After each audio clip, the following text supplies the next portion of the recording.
السلام عليكم.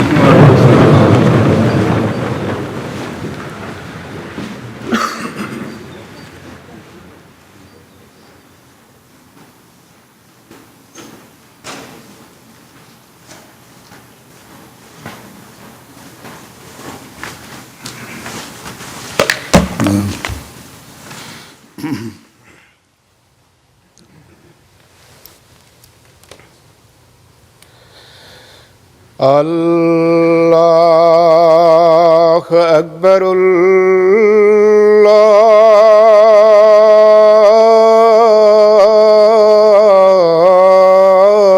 الله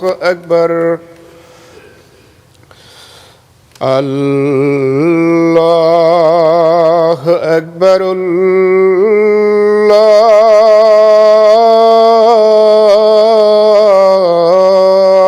الله أكبر أشهد أن لا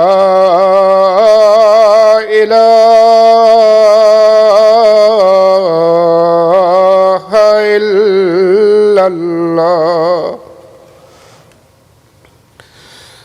أشهد أن لا إله إلا الله أشهد أن محمدًا رسول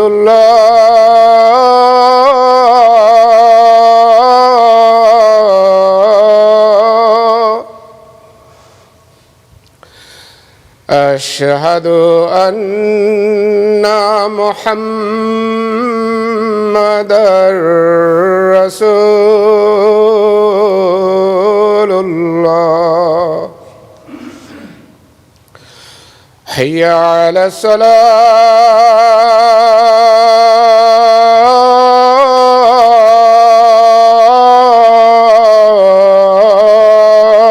الصلاة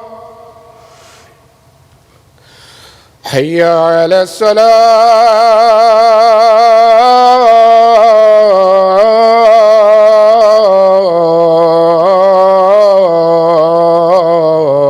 الصلاة حي على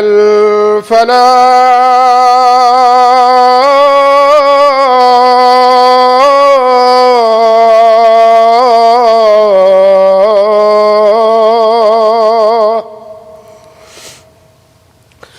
حي على الفلاح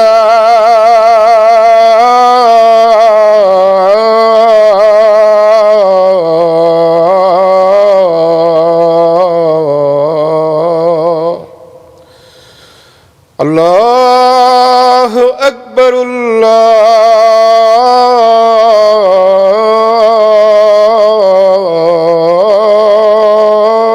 الله أكبر لا إله إلا الله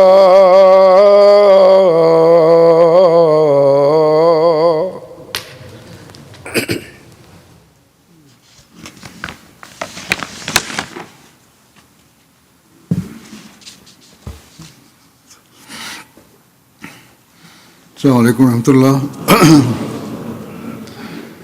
أشهد أن لا إله إلا الله وحده لا شريك له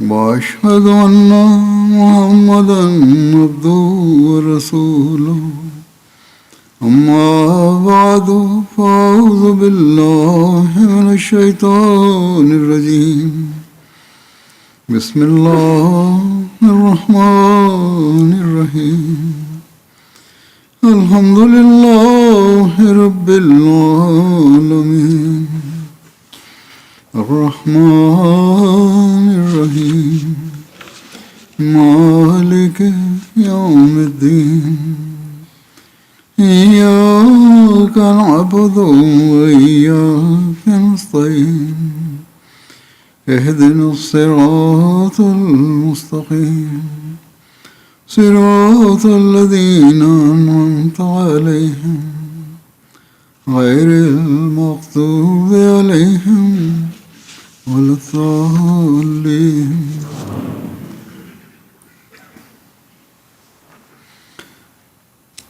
Hazrat Masih Maud alayhissalomning siyratlarini bayon qila turib, u zotning rostgo'ylik mezonlari haqidagi ba'zi voqealarni aytib o'tgan edim. Bugun ham bir nechta voqealarni bayon qilaman. Hazrat Masih Maud alayhissalomga nisbatan suiqasd qilishga urinish aybi bilan doktor Henry Martin Clark tomonidan da'vo qo'zg'atilgan edi. Bu o'ta xavfli mahkama ishi edi. U zot alayhissalom shunday marhamat qiladilar. Henry Martin Clarkning bu mahkama ishi shunchalik xavfli ediki, hatto o'lim jazosi berilishi ham mumkin edi. Hazrat Masih Maud alayhissalom Yahudiylar tomonidan Rim sudida Hazrat Iso alayhissalomga qarshi qo'zg'atilgan da'voni misol keltirib, shunday marhamat qildilar. Menga nisbatan ham xuddi shunday mahkama bo'lib o'tdi. Masih alayhissalomga qarshi Yahudiylar da'vo qilishgan bo'lsa, bu saltanatda menga qarshi da'vo qilgan shaxs obro'li ruhoniy va shifokor edi. Ya'ni doktor Martin Clark menga nisbatan qotillikka urinish aybini qo'ydi va barcha dalil isbotlarini to'pladi. Hatto ushbu jamoatning ashaddiy dushmani va muxolifi bo'lgan Mavlaviy Abu Said Muhammad Husayn Batalaviy ham sudda guvohlik berish uchun keldi. U qo'lidan kelgancha menga qarshi guvohlik berdi va aybni to'laqonli isbotlashga bor kuchi bilan harakat qildi. Bu mahkama ishi Gurdaspur komissari noibi kapitan Douglas huzurida ko'rilayotgan edi. Ehtimol hozir u Shimladadir. Keyinchalik u kishi Shimlaga ko'chib o'tgan edilar. Xulosa qilib aytganda, u kishining oldida mahkama ishi to'liq shakllantirildi. Menga qarshi katta shiddat bilan barcha guvohliklar berildi. Bunday vaziyatda hech bir huquqshunos yoki mutaxassis mening oqlanishim mumkinligini ayta olmas edi. Vaziyat va holatlar shu darajaga yetgan ediki, ishim rayon sudiga topshirilishi va u yerdan yo o'lim jazosi yoki dengiz ortiga surgun, ya'ni umrbod qamoq jazosi berilishi kerak edi. Ammo Alloh taolo xuddi mahkama boshlanishidan oldin xabar berganidek, muddatidan oldin men bundan oqlanishimni ham ayon qilgan edi. Ushbu bashorat jamoatimning katta bir guruhiga ma'lum edi. Nihoyat mahkama shu bosqichga yetganda va dushmanlar hamda muxoliflar endi magistrat ishini rayon sudiga topshiradi deb o'ylab turganlarida, kapitan Douglas politsiya kapitaniga shunday dedi: "Mening ko'nglimga bu ish soxta degan fikr kelmoqda." Ya'ni sudya bo'lgan kapitan bunga ishonmadi. Mening qalbim haqiqatda shunday harakat qilinganiga va ular doktor Clarkni o'ldirish uchun odam yuborganiga rozi bo'lmayapti. Siz buni qaytadan tekshirib chiqing. Alloh taolo sudyaning qalbiga politsiya qo'mondoniga qayta tekshiruv o'tkazishni buyurishni soldi.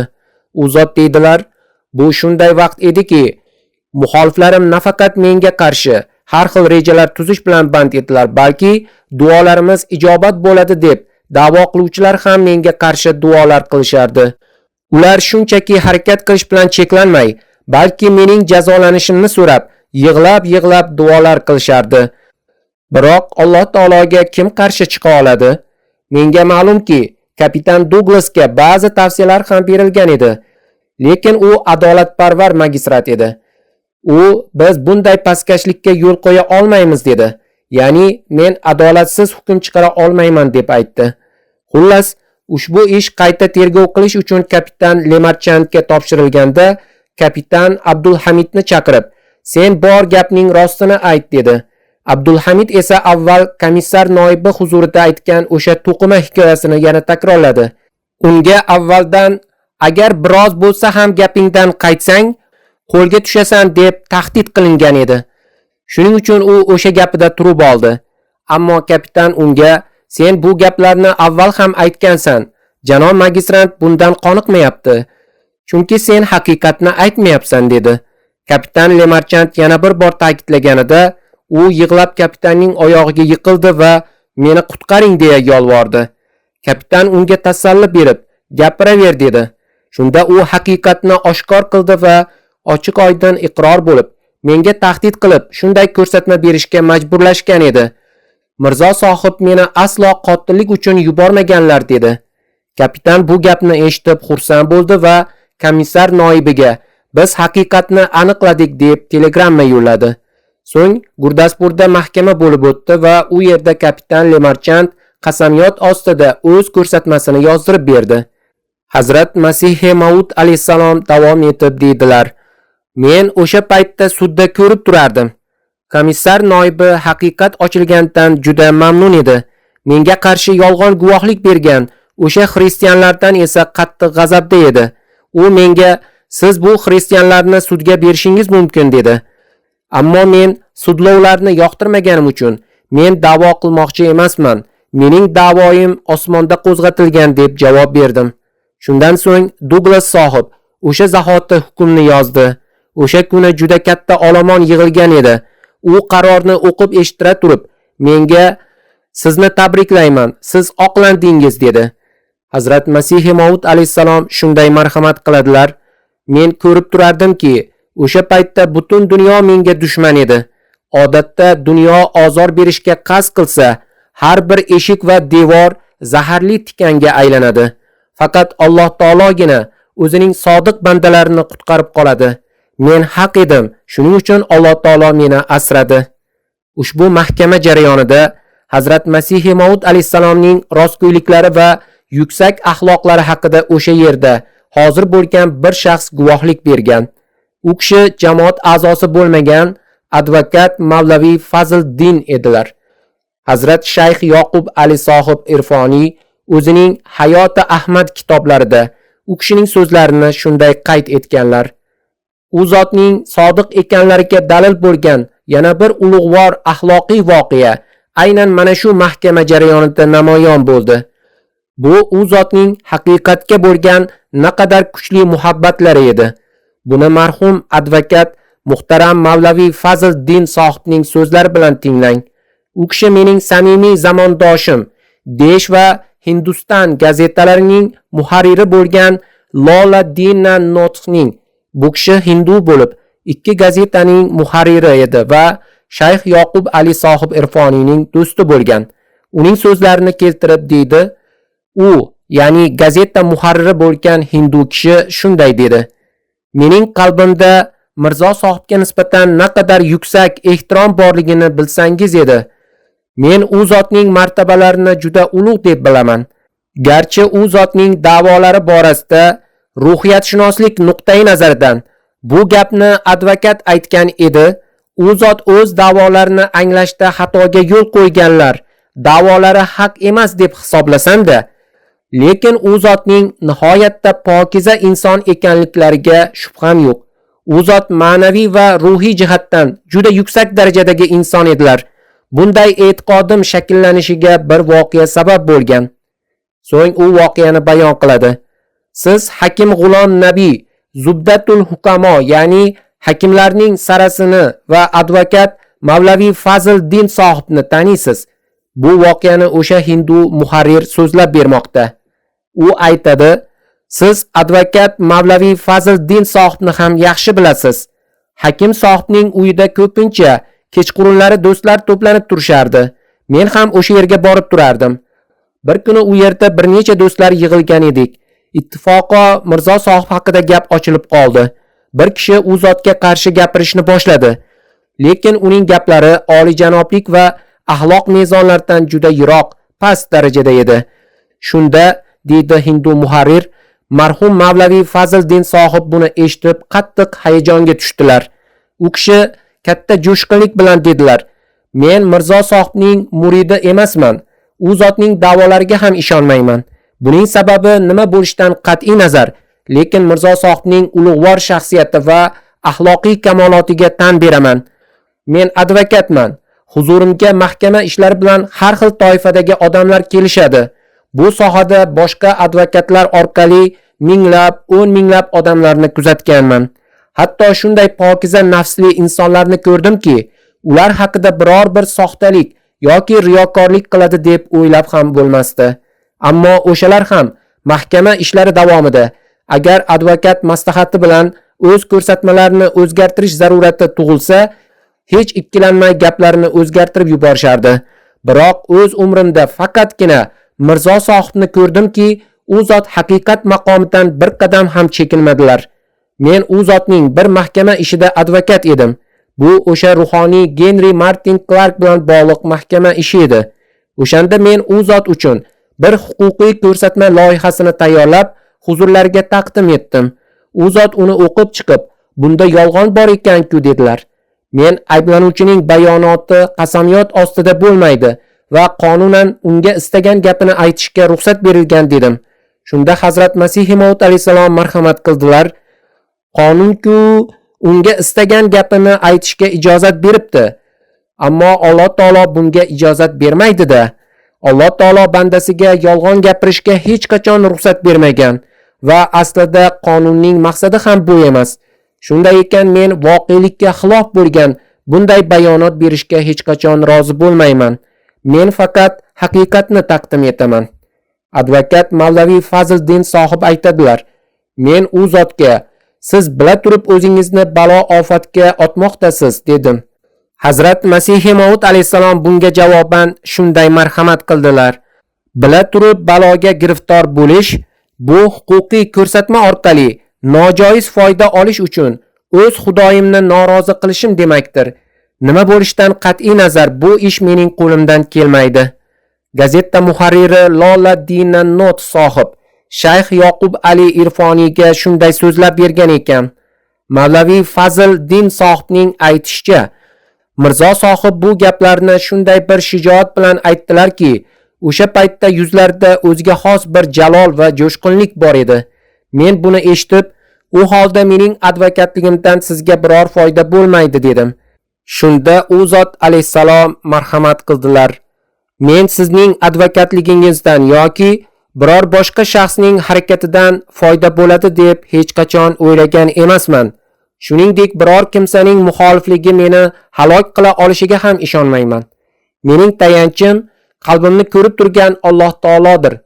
Sizni advokat qilib tayinlashimdan maqsad vositalardan foydalanish odob doirasidandir va ishingizda diyonatli ekaningizni bilganim uchun sizni tanladim. Bu shunchaki qo'llanilishi kerak bo'lgan oshkora bir vosita xolos. Men sizga suyanib qolganim yo'q. Mavlaviy Fazliddin sohib aytardilar: Men yana o'sha bayonotni tavsiya qildim. Mirzo sohib esa yo'q, natija va oqibatdan mutlaqo qo'rqmasdan o'zim yozgan bayonotni topshiring. Undan biror so'z ham o'zgartirilmasin. To'liq ishonch bilan aytamanki, bu sizning qonuniy ko'rsatmangizdan ko'ra ta'sirliroq bo'ladi va siz qo'rqayotgan o'sha yomon natija yuz bermaydi, balki inshaalloh oqibati xayrli bo'ladi. Agar dunyo nazarida natija yaxshi bo'lmasa, ya'ni menga jazo berilsa ham buning menga farqi yo'q. Chunki men Parvardigorimga itoatsizlik qilmaganim uchun o'sha paytda ham xursand bo'laman dedilar. Loladdin Not so'zida davom etib dedi: Mavlaviy Fazliddin sohib Mirzo sohibni katta ixlos va jo'shqinlik bilan himoya qildi.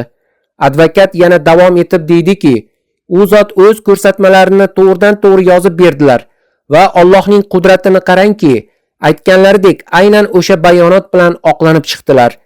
Mavlaviy Fazliddin sohib u zotning rostgo'yliklarini hamda rostgo'yliklari yo'lida har qanday musibatni qabul qilishdagi shijoat va botirliklarni shunday ta'rifladiki, majlisdagilar hayratda qoldilar.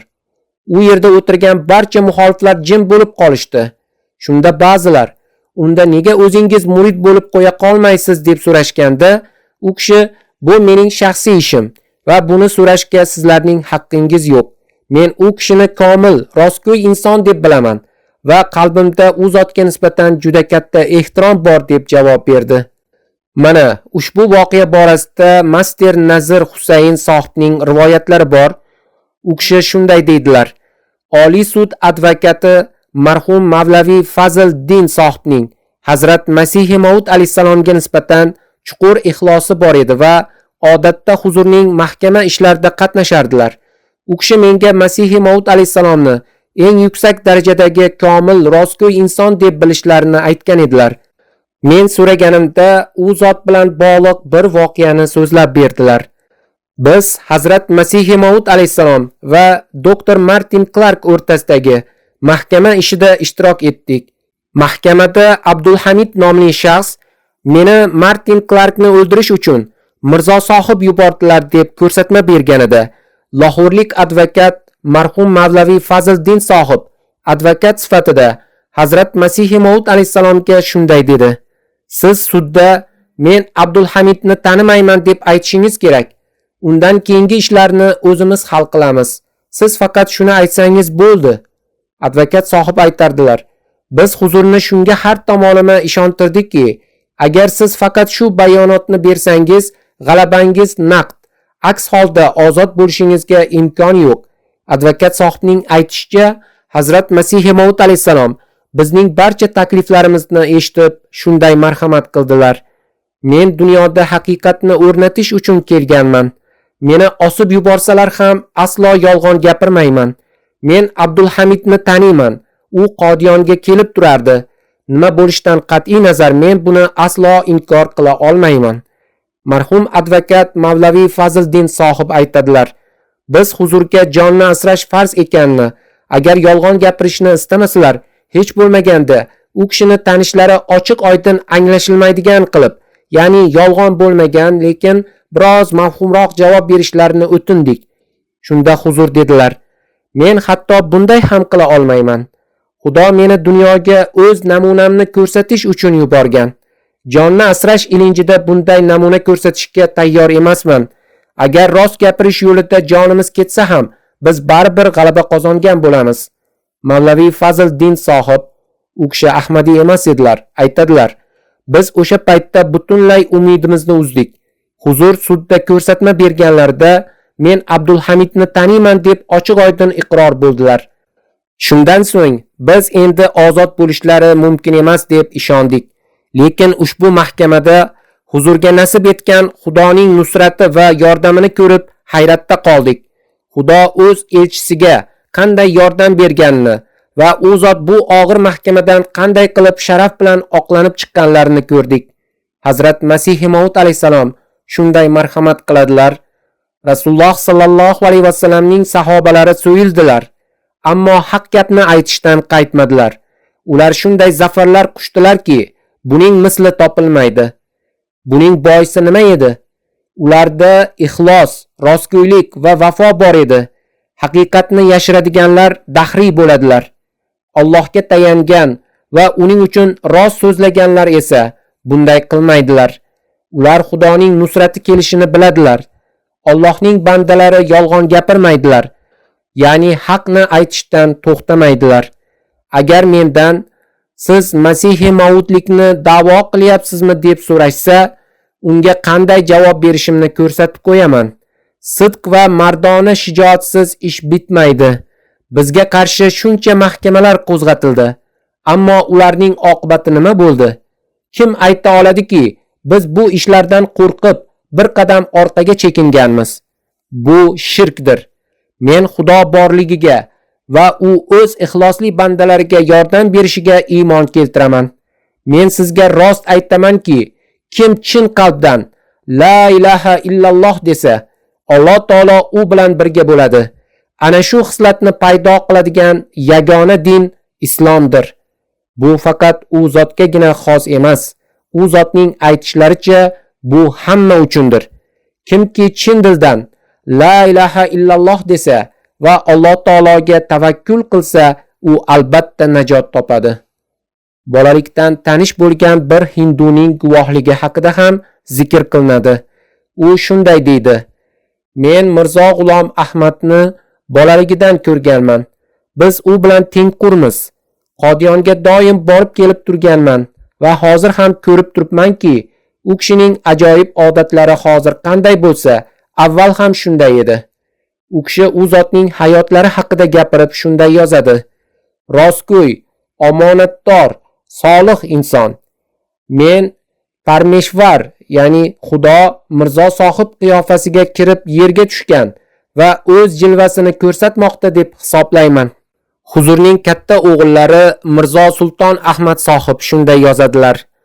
Otam har doim din ishlar bilan mashg'ul bo'lardilar. Oila a'zolari u kishiga to'liq ishonishardi. Qishloq ahlining ham u zotga ishonchi baland edi.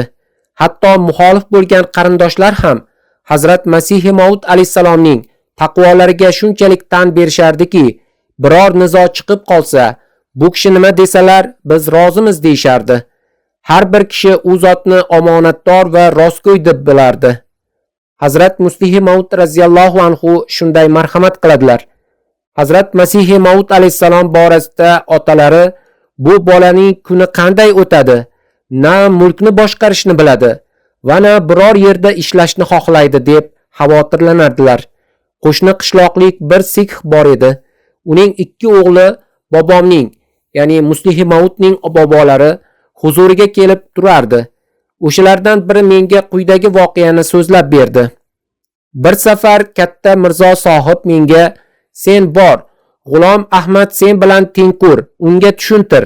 Agar mulk ishlarini boshqara olmasa, biror joyga ishga kiritib qo'yaman dedilar. Men borib u zotga otangiz hech qanday ish qilmayapsan deb sizdan xafa bo'lyaptilar. Umr bo'yi akangning qo'liga qarab qolasanmi? Men o'tib ketsam nima qilasan? Agar xohlasang biror ishga joylashtirib qo'yaman deyaptilar dedim. Hazrat Masih Maud alayhisalom buni eshitib, otam bekorga xavotir olyaptilar. U kishiga ayting, men kimning xizmatchisi bo'lishim kerak bo'lsa, allaqachon bo'lib bo'lganman dedilar. Garchi bobom dunyoviy odam bo'lsalar-da, sikh kishi aytadi, men borib o'g'lingiz shunday dedi deb aytganimda, u kishi bir muddat jim bo'lib qoldilar. So'ng, agar o'g'lim Mirzo G'ulom Ahmad shunday degan bo'lsa, demak rost aytadi. U hech qachon yolg'on gapirmaydi dedilar. Hazrat Mirzo Bashir Ahmad sohib shunday bayon qiladilar. Mening yaxshi yodimda va bu voqeani aslo unuta olmayman. 1916-yili butun Hindiston YMCA tashkilotining kotibi bo'lgan marhum janob Walter Ahmadiyya jamoati haqida tadqiqot o'tkazish uchun Qodiyonga kelgan edi. U Qodiyonda Ahmadiyya jamoati asoschisining biror bir eski sahobasi bilan uchrashish istagini bildirdi. O'sha paytda marhum Munshi Arura sohib Qodiyonda edilar. Janob Walterni Munshi sohib bilan Muborak masjidida uchrashtirishdi. Janob Walter Munshi sohib bilan bo'lgan rasmiy suhbatdan so'ng so'radi: "Sizga Mirzo sohibning rostgo'yligi borasida eng ko'p qaysi dalil ta'sir qilgan?" Munshi sohib shunday javob berdilar: "Men unchalik o'qimishli odam emasman va ilmiy dalillarni ko'p ham bilmayman. Lekin menga eng qattiq ta'sir qilgan narsa Hazrat sohibning shaxsiyatlari edi. Men u zotdan ko'ra rostgo'yroq, diyonatliroq va Xudoga ko'proq iymon keltirgan boshqa insonni ko'rmaganman. U kishini ko'rgan hech bir shaxs bu odam yolg'onchi deb ayta olmasdi. Men faqat u zotning jamollariga mushtoq edim. Boshqa dalillarni bilmayman." Munshi sohib bu gaplarni ayta turib, Hazrat Masih Maud alayhisalomning xotiralari bilan shunchalik bezovta bo'ldilarki, ho'ngrab yig'lay boshladilar va yig'idan hiqillab qoldilar. O'sha payt intervyu olayotgan janob Walterning holati shunday ediki, u pichoq ursa qon chiqmas darajada hayratda qolgan, yuzi oqarib ketgan edi. Uning yuz rangi xuddi yuvilgan choyshabdek oqarib ketgan. Keyinchalik u o'zining The Ahmadiyya Movement, ya'ni Ahmadiyya harakati nomli kitobida ushbu voqeani alohida zikr qilib shunday deb yozdi: "O'z suhbatida mana shunday insonlarni tarbiyalab voyaga yetkazgan shaxsni biz hech bo'lmaganda firibgar deb atay olmaymiz." Hazrat Miyon Rahim Baxsh sohib shunday hikoya qiladilar: "Men Muhammad Ibrohim nomli bir Ahmadiy kishi bilan uchrashib qoldim. U bilan biroz suhbatlashgach, uning gaplariga tan berdim. O'sha kecha tush ko'rdim. 4 aka-uka bir tog' g'orida adashib yurganmishmiz. Yo'l topolmas ekanmiz. Men bir tomondan yuqoriga chiqib oldim va ko'rdimki, yerdan juda balandda bir poyezd ketayotgan ekan. Unga qanday chiqishga hayron bo'lib turganimda, yuqorida turgan bir kishi osmondan osilib turgan arqonni ushla, shunda yuqoriga chiqa olasan dedi. Tushida mana shu manzarani ko'rgan Miyon rahim baxsh sohib so'zda davom etadi. Ertalab Ibrohim sohib huzurimga keldilar. Men unga tushimni aytib berdim. U Qur'oni Karimni olib menga va'tasimu bihablillah oyatining ma'nosini, ya'ni Allohning arqonini mahkam tutinglar degan mazmunni tushuntirib berdi. Shundan so'ng men bayat xatini yozdim. Javob keldi. Bayatingiz qabul qilindi, lekin Qodiyonga albatta keling. Men o'sha zahoti Qodiyonga borishga tayyorgarlik ko'ra boshladim. Amritsar bekatda Batalaga boradigan poyezdga chiqqanimda vagonda 2-3 ta juda keksayib qolgan sikh bor ekan. Ular mendan qayerga ketyapsan deb so'rashdi. Men Qodiyonga dedim. Ular Mirzoning Qodiyonigami deyishdi. Men ha, o'sha yerga ketyapman. Aytinglarchi, u qanday odam deb so'radim. Garchi tush ko'rib, ko'nglim joyiga tushgan bo'lsa-da, yanada tasalli topish uchun ulardan ham Hazrat Masih Maud alayhisalom haqida so'radim. Ular u juda mashhur bo'lib ketdi, xudolikni da'vo qilmoqda deyishdi. Bu sikhlarning aqliga yarasha fikr edi. Aslida huzurning da'volari Allohdan vahiy olib, odamlarni Alloh tomon boshlash uchun yuborilganlari edi. Xullas, men hazillashib, garchi bayat qilib bo'lgan bo'lsam-da, ularga men Mirzo sohibni taniyman. U kishi Siyalkotda otam bilan birga ishlardilar. Ikkalasi o'tirib ko'knori tortib o'tirishardi dedim. Dastlab iymoni unchalik mustahkam bo'lmagani uchun shunday dedi. Shunda haligi sikhlar, "Ey Miyon, bunday deya ko'rma. U juda taqvodor, nihoyatda rostgo'y va omonatdor odam. U shunchalik mashhurki, odamlar uni namuna qilib ko'rsatishadi. Agar biz tomonlarda birov juda rost gapirsa, nima sen Mirzo G'ulom Murtazoning o'g'limisan deb aytishadi. Uning sodiqligi va rostgo'yligi biz uchun timsolga aylangan. U bolaligimizda biz bilan birga o'ynab yurardi. Bizga kitoblar o'qib berardi. U, ya'ni Hazrat Masih Maud alayhisalom, raisning o'g'li edi. Biz uni hurmat qilardik. Bora-bora u o'zgara boshladi. Bir vaqt kelib u uydan chiqmaydigan bo'lib qoldi. Ya'ni Hazrat Masih Maud alayhisalom xilvatni ixtiyor qildilar. U ichkarida o'tirib sehrni o'rgandi. Ular aslida juda vahimachi odamlar bo'lishgan. Din haqida ham to'g'ri bilimga ega emas edilar. Qodiyon atrofdagi 4 mil masofaga sehr qilib tashladi. Ya'ni hammani o'ziga rom qilib, haqiqatini tan oldirdi. Qaysi din vakili uning oldiga kelsa, u o'sha kishining dinidan dalil keltirib, o'zining haq ekanini va uning dini noto'g'riligini isbotlab berardi. U o'zini osmondan kelganman deydi deb aytishdi sikhlar. Men ulardan bu gaplarni eshitib Qodiyonga keldim va mehmonxonaga tushdim. U yerda 3-4 ta yosh yigit bor ekan. Ko'raychi, to'g'ri yo'lni tanladimmikin deb ularni sinash uchun ataylab qo'rs va qattiq gapira boshladim. Lekin ular mening qo'polligimga qaramay juda yumshoq va yuksak axloq bilan muomala qilishdi. Ammo men ularning tarbiyasini ko'rmoqchi edim. Men Mirzo sohib bilan ko'rishmoqchiman dedim. Ular hozir sayrga chiqib ketganlar, ko'rishish qiyinroq deyishdi. Qodiyonda aylanib yurib, qalbim juda bezovta bo'lib ketdi. Qattiq issiq sababli qaytib ketishga qasd qildim. Iymoni hali unchalik mustahkam emas edi. Yo'lda bir arab kishini uchratdim. U, birodar, Qodiyonga kelibsiz, Hazrat sohibni albatta ko'rib keting. Agar shu yergacha kelgan bo'lsangiz, Masih Maud alayhisalom bilan ko'rishmasdan ketmang. Bu davr yana qaytib kelmaydi. Odamlar kelaveradi, lekin bu shaxsiyatni boshqa topmaysiz. Fursat bor ekan ko'rishib qoling dedi. Lekin men issiqdan qiynalib turganim uchun parvo qilmay izvozchiga hayda dedim. Issiqdan bezovta bo'lgan edi. Yana uchrashishga imkoniyat ham ko'rinmayotgan edi. Men qaytishga qasd qilgan edim. Shu payt azon aytilib qoldi.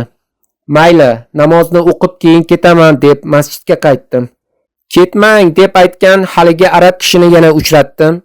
U menga, birodar, Men o'sha paytdan beri sajdaga tushib, Alloh taolo sizni Hazrat sohibni ko'rmasdan ketmasligingiz uchun to'xtatib qolishini so'rab duo qilayotgan edim dedi. Bu o'sha arab kishining samimiyati edi. U arab kishi sizning qaytib ketmoqchi ekaningizni ko'rib, bittagina yo'l qoldi deb bildim. U ham bo'lsa Allohning huzurida sajdaga yiqilish. O'sha vaqtdan beri sajdada yotibman va siz Hazrat Masih Maud alayhisalomni ko'rmasdan ketmasligingiz uchun duo qilmoqdaman dedi. Keyin men Hazrat sohibni ko'rdim. Huzur majlisga kelib o'tirdilar. Men ro'parada turardim. Soqollarim, sochlarim va mo'ylovlarim hammasi qirtishlangan edi. Bu faqat hozirgi zamonga xos emas. O'sha davrda ham o'zini zamonaviy va urfli deb hisoblaydigan odamlar shunday qilar edilar. Hazrat sohib boshlarini quyi solib o'tirardilar. Men ko'nglimda toki bu kishining yuzini ko'rmagunimcha to'liq ishonch hosil qilmayman deb turdim. Garchi men xat orqali bayat qilgan bo'lsam-da, hali to'liq ishonch hosil bo'lmagan edi. Gaplardan hali to'liq ishonch paydo bo'lmagani ham ko'rinmoqda. Birozdan so'ng Hazrat sohib boshlarini ko'tarib qaradilar. Men ichimda u zot rostgo'y ekanlar dedim. Yuzlarini ko'rishim bilan qalbimdan sodiq, rostgo'y degan sado keldi. Birozdan keyin yana bir bor boshlarini ko'tarib qaradilar. Men amanna, ya'ni iymon keltirdik va saddaqna, ya'ni u zot rostgo'ydirlar dedim. Uchinchi bor qaraganlarda esa butunlay maftun bo'lib qoldim. So'ng namoz boshlandi. Hazrat sohib namozni o'qib bo'lib, ichkariga kirib ketayotganlarida bir kishi eshik oldida to'xtab, "Huzur, men uchun duo qilsangiz" deya iltimos qildi. "Huzur, siz-ku mening bayatimda ekansiz. Men hatto dushmanlarim uchun ham duo qilaman" deb marhamat qildilar. Hazrat xalifa Nizomuddin sohib shunday bayon qiladilar. Men Sialkotdan Sindagi Shikarpurga ish yuzasidan borgan edim. U yerda Hazrat Aqdas alayhisalomga qarshi juda ko'p shov-shuvlarni eshitdim. Amritsarda do'stlarim bor edi. O'sha yerga keldim. Amritsardan Sialkotga qaytish niyatida edim, lekin uxlab qolibman va Sialkotga boradigan ikkita poyezd ketib bo'libdi. Uyg'ongach, poyezdlar ketganini bilib qoldim. Shu zahoti ko'nglimda Mirzo sohibning qishloqlari yaqin-ku, u zotni bir ko'rib o'tish kerak degan fikr tug'ildi. So'ng Batalaga qachon poyezd bo'lishini so'radim. Odamlar yarim soatdan keyin yurishini aytishdi. Chipta olib Batalaga yetib bordim va u yerdan Qodiyonga piyoda yo'l oldim. Asr vaqtida yetib borib, Hazrat Mavlaviy Abdul Karim sohib bilan uchrashdim. U kishi ham Sialkotdan bo'lganlari uchun meni tanir edilar va meni ko'rib juda xursand bo'ldilar. Asr namozini o'qidik. Ertasi kuni ertalab Mavlaviy Abdul Karim sohib Hazrat Masih Maud alayhisalomga xabar berdilar. So'ng huzur masjidga ochiladigan deraza yonida mening bayatimni qabul qildilar. Hazrat sohibning yuzlarini ko'rishim bilan qalbim taskin topdi va butun dunyo yolg'onchi bo'lishi mumkin, lekin bu yuz yolg'onchi emas deb o'yladim. Huzurning yuzlarida o'ziga xos bir jalb etuvchi kuch bor edi. Undan shunday bir nur yog'ilardiki, inson qalbini maftun etib qo'yardi.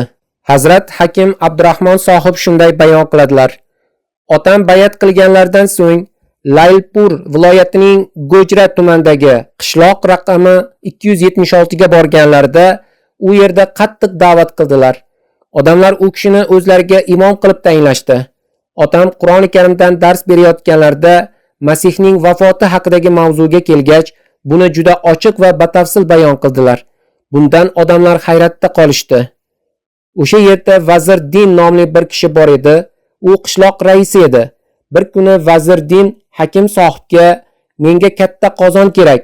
Gujranvalaga borib kelaylik. U yerda yaxshi qozonlar yasaladi" dedi. U paytlarda boylar va raislar kambag'allarga ovqat tarqatish yoki turli tadbirlar uchun katta qozonlar yasattirishardi. Qisqasi, u katta qozon kerak. Gujranvalada sifatli qozonlar yasaladi. U yerga boraylik dedi. Otam unga "Agar yaxshi qozon olmoqchi bo'lsangiz, Batalaga boraylik. U yerda yanada sifatliroq yasaladi" dedilar. Batalaga yetib kelganlarida otam Chavdari Vazir Dinga "Shu yaqindagi Qodiyonda Mirzo sohib yashaydilar. Men u zotga bayat qilganman. U kishi haqdirlar. Yuring, siz ham ko'rib keling" dedilar. Shunda Chavdari sohib Men guvohlik beramanki, u kishi albatta sodiqdirlar dedi. Chunki Chavdari sohib u zotni avvaldan tanir ekan. U shunday dedi: Sialkotda Mirzo sohib ikkalamiz birga ishlardik. Men daromad bo'yicha xodim edim. U kishi esa idorada ishlardilar. Hakim sohib bilan qozon olgani borgan Chavdari sohib Hazrat Masih Maud alayhisalom haqida yana shunday dedi: Ha, u zot albatta sodiq bo'ladilar. Chunki men u kishini ish jarayonida ko'rganman. U zot hech qachon pora olmaganlar va hech qachon yolg'on gapirmaganlar. Juda taqvodor va parhezkor edilar. Bunday inson hech qachon yolg'on da'vo qilmaydi. Men u kishining yoshligini ko'rganman. Bunday insonning da'vosi yolg'on bo'lishi mumkin emas. Yuring, men siz bilan boraman. Shunday qilib Chavdari sohib darhol Qodiyonga borib bayat qildi. Miyon Feruz Din sohib shunday bayon qiladilar: Bobomning ismlari Miyon Nizom Din edi. Hazrat Aqdas alayhisalom Sialkotga xizmat yuzasidan kelgan vaqtlarda bobom u zotga Solu Gujar mahallasidan ijaraga uy topib bergan edilar. Huzur alayhisalom bobomga 6 mosha, ya'ni taxminan 6 gram og'irlikdagi tilla uzuk yasattirib o'z uylariga yuborgan edilar. Bobom bilan Huzur alayhisalom o'rtalarida juda yaqin aloqalar bor edi. Huzur alayhisalom masihlik da'vosini qilganlardan biroz vaqt o'tib bobom bayat qildilar va butun oilaga shunday dedilar: Men u zotni bu yerda xizmat qilgan kezlardan beri taniyman. Shuning uchun hammangiz mening ko'z oldimda bayat qilib olinglar.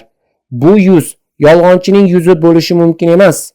Aytishlaricha 1892-yili uning butun oilasi bayat qilgan. Hazrat Mirzo Bashir Ahmad sohib Munshi Abdulaziz O'jlaviy sohibdan quyidagi rivoyatni naql qiladilar. Men 1890-yillar atrofida Gurdaspur tumanidagi Jagatpur Ko'hliyan qishlog'ida daromad bo'yicha xodim bo'lib ishlardim. 1891-yilda harakat qilib, ishimni Gurdaspurning Sekvan qishlog'iga ko'chirdim. O'sha paytda men Ahmadiy emasdim, lekin Hazrat sohib haqida eshitgandim. Menda qarshilik yo'q edi. Ammo hamma ulamolar Hazrat sohibga qarshi-ku degan fikr meni to'xtatib turardi. Sekvanga borgach, Miyon Jamoldin, Imom Din va Xayr Din sohiblar bilan tanishdim. Ular menga Hazrat sohibning Izolai Avhom kitoblarini o'qish uchun berishdi. Men duo qilib kitobni o'qishga kirishdim. Uni o'qish davomida Hazrat sohibning rostgo'yligi qalbimga xuddi mixdek o'rnashib qoldi va barcha shubhalarim tarqalib ketdi. Oradan bir necha kun o'tib Miyon Xayr Din bilan birga Qodiyonga bordim va aylana xona yaqinida birinchi marta Hazrat sohibni ziyorat qildim. Hazrat sohibni ko'rishim bilan Miyon Xayr Din sohibga bu qiyofa yolg'onchilarniki emas dedim va bayat qildim. Hazrat Mirzo Bashir Ahmad sohib Hazrat Chavdari Zafarulloh Xon sohibdan yana bir rivoyatni naql qiladilar. Muhtaram Chavdari Ser Muhammad Zafarulloh Xon sohib yozma ravishda shunday bayon qilganlar: Men Lahorda birinchi marta Hazrat Masih Maud alayhisalomni ziyorat qilganimda ko'nglimda biror bir aqidani tanqid qilish fikri yo'q edi. O'sha paytda qalbimda paydo bo'lgan yagona tuyg'u bu insonning sodiqligi va nima deyayotgan bo'lsa hammasi haqiqat ekanligi edi. Alloh taolo tarafidan qalbimga u zotga nisbatan shunday bir muhabbat solindiki, mana shuning o'zi men uchun Huzur alayhisalomning rostgo'yliklariga asosiy dalil bo'ldi. Garchi o'sha paytda yosh bola bo'lsam-da, o'shandan beri to hozirgacha biror marta ham boshqa dalilga ehtiyoj sezmadim. Keyinchalik iymonimni mustahkamlaydigan voqealar ketma-ket sodir bo'lib turdi. Lekin men Hazrat Masih Maud alayhisalomga u zotning muborak yuzlarini ko'rishim bilan iymon keltirgan edim. O'sha ilk ta'sirot men uchun haligacha Huzurning da'volari haq ekanligiga eng katta isbotdir. Shu nuqtai nazardan men u zotni ilk marta ko'rgan kunim 1904-yil 3-sentyabrdan beri o'zimni Ahmadiy deb hisoblayman. Shuningdek, Hazrat Miyon Sadriddin sohib shunday bayon qiladilar. Men bayat qilgan vaqtimda otamdan odamlar nega ot aravalarda Qodiyonga kelayotganidan xabaringiz bormi deb so'radim. Otam yo'q, bilmayman dedilar. Men Mirzo sohib, men Masihi Maudman deb da'vo qilmoqdalar dedim. Shunda otam bu gap to'g'ri bo'lsa kerak. Men u kishini bolaligida ko'rganman. U hech qachon yolg'on gapirmaydi deb javob berdilar. Hazrat Masihi Maud alayhisalom shunday marhamat qiladilar. Endi ko'ringlarki, Xudo o'z hujjatini sizlarga shunday tugal qildiki, mening da'voyimga minglab dalillar keltirib, sizlarga fikr yuritish imkonini berdi. Sizlarni jamoatga chaqiruvchi bu shaxs qanday ma'rifat sohibi ekanini va qanchalik kuchli dalillar keltirayotganini o'ylab ko'ringlar. Sizlar mening avvalgi hayotim haqida hech qanday ayb, tuhmat, yolg'on yoki xiyonatni isbot qila olmaysizlar. Toki bu kishi avvaldan yolg'on va tuhmatga odatlangan edi. Ehtimol bu da'vosi ham yolg'ondir deb o'ylashingiz mumkin bo'lsin. Orangizda kim mening hayot yo'lim borasida biror tanqidiy nuqta topa oladi? Demak, bu Xudoning fazlidirki, u meni boshdan taqvo uzra sobit qadam qildi va bu fikrlaydigan insonlar uchun bir dalildir. Hazrat Masih Maud alayhisalom bizga nasihat qilib, shunday marhamat qiladilar. Esda tutinglar, qachonki haqiqat o'z ta'sirini to'la to'kis ko'rsata boshlasa, u bir nurga aylanadi. Bu nur har qanday zulmatda uni qabul qilgan kishi uchun yo'lchi yulduz bo'ladi va uni har bir qiyinchilikdan qutqaradi. Alloh taolo bizga ushbu haqiqatni anglagan holda hamisha rostgo'ylikda sobit bo'lishni va yuksak rostgo'ylik mezonlariga amal qilishni nasib aylasin.